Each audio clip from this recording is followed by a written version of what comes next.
واپسی ہے، اور ہماری خوش قسمتی یہ ہے کہ آپ بہترین پنجابی زبان کے شاعر ہیں، ادیب ہیں، مقرر ہیں، اور فلمی کہانی نویس بھی ہیں، نغمہ نگار بھی ہیں، بہتر بہت کچھ.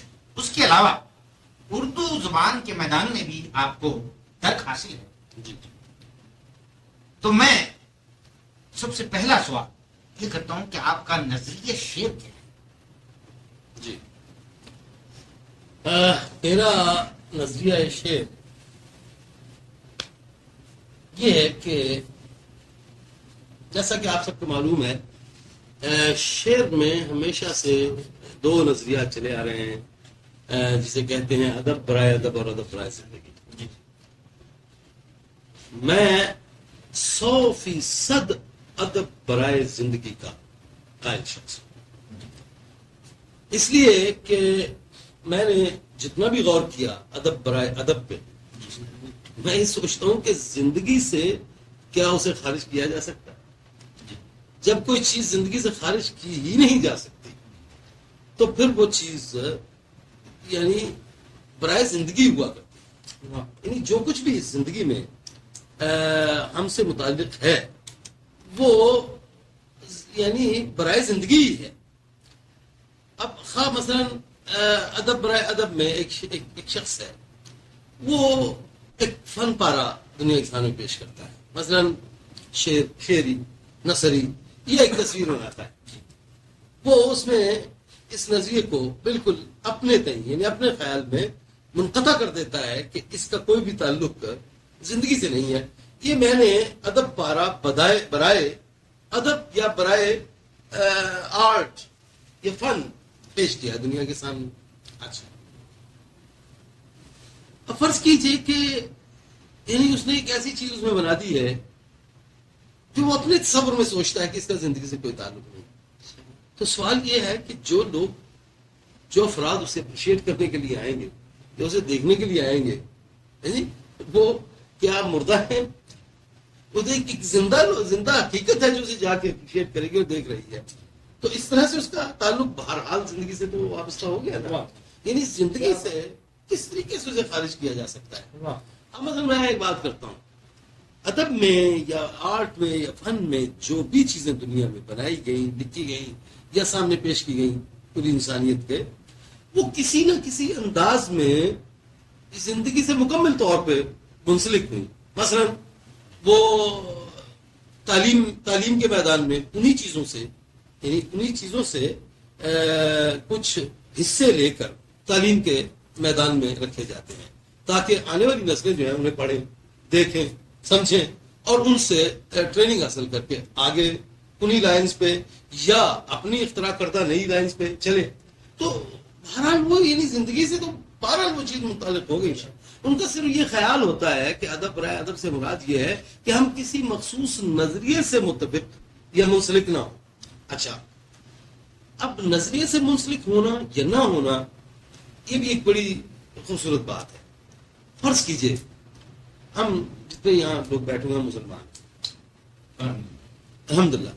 اب بڑی مزیدار بات یہ ہے کہ ہم کتنا ہی اپنا دامن اس بات سے بچائیں کہ ہم بالکل غیر جانبدار ہو کر ایک نظم لکھی پوری انسانیت کے سامنے رکھتے ہوئے، باوجود اس کے ہمارا یہ نظریہ ہوگا اس کے لکھنے کا انداز، اس میں لفظوں کا چناؤ، اس میں جو استعمال ہونے والی زبان ہے وہ اسی کلچر، اسی تہذیب اور اسی تمدن سے اٹھی ہوئی ہوگی جس میں ہم پل پڑ رہے ہیں. صحیح بات.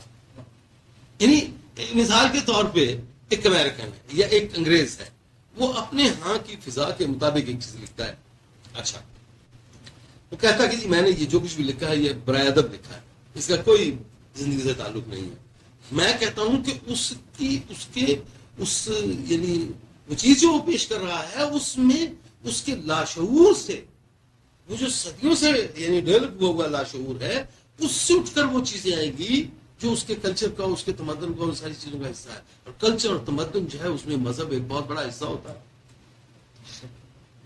بہت بڑا حصہ ہوتا ہے. میں ایک بات کرتا ہوں، بڑی مزیدار بات ہے. میرا ایک دوست تھا، بڑا زبردست سوشلسٹ، اور اس طرح سے اس نے کارل مارکس اور لینن اور لوگوں کو جیسے یعنی اس چیز کو پی لیا جاتا ہے نا رگڑ کے بطور ڈیکاکشن کے یعنی ڈیکاکشن کے پی لیا جاتا ہے ایسے اس نے پیا ہوا تھا. اچھا وہ جب بھی بات ہو تو جب اس نے اپنی بات کا یقین دلانا ہوتا تھا انتہا پہ جائے کہتا خدا کی قسم میں صحیح کہہ رہا ہوں. میں اسے کہتا تھا کہ تو سوشلسٹ ہے قسم کر خدا کی کہتا ہے یہ کیا بات ہے. تو وہ یہ کہا کرتا تھا کہ دیکھو بات سنو میں اس سے اپنا دعویٰ نہیں چھڑا سکتا.